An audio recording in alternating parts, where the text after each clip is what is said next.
Grabe, sobrang ganda ng short na to mga guys. Tingnan nyo naman oh, na-check out ko. Nag-check out ako ng bago kasi guys, ang gandang panggala nito, pang forma-forma, pampasyal-pasyal mo. Kahit nasa mall ka, nasa outing ka, nasa picnic ka, 'di ba? Kahit nasa biyahe ka. Ang ganda mga guys, oh. Sobrang legit na cotton talaga basta urban pipe. Kaya urban pipe talaga lagi yung chine-check out ko. Kasi tingnan nyo naman yung texture ng pagka-cotton niya mga guys. Ganito siya, hindi siya yung naghihimulmul, hindi yung mukhang putyo-putyo. Ang ganda mga guys, kaya hindi ka mahihiyang isuot kahit saan ka pumunta.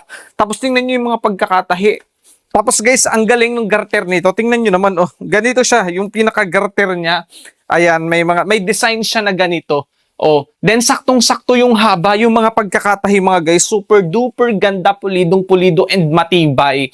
Ang ganda mga guys, sakto yung haba, above the knee short talaga siya. Dalawang bulsa na malalim, tapos makapal yan, hindi mo mahuhulog yung laman, and may bulsa pa siya dito sa pinakalikod. Maraming available color mga guys. Ito kulay dark gray yung chinek out ko kasi meron na ako ng mga khaki, may blue na ako, may green na ako. Kinumpleto ko na talaga. Tapos may tali pa siya oh.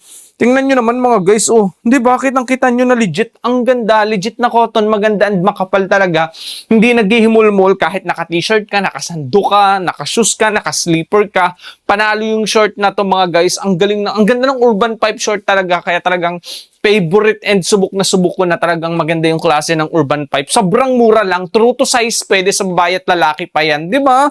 True to size, kung 32 ka, 32. Kung 31, 31. 28, 28. Sobrang ganda mga guys. Kaya kung gusto nyo din ng ganitong short, nako, check out nyo na yan. Marami pang kulay.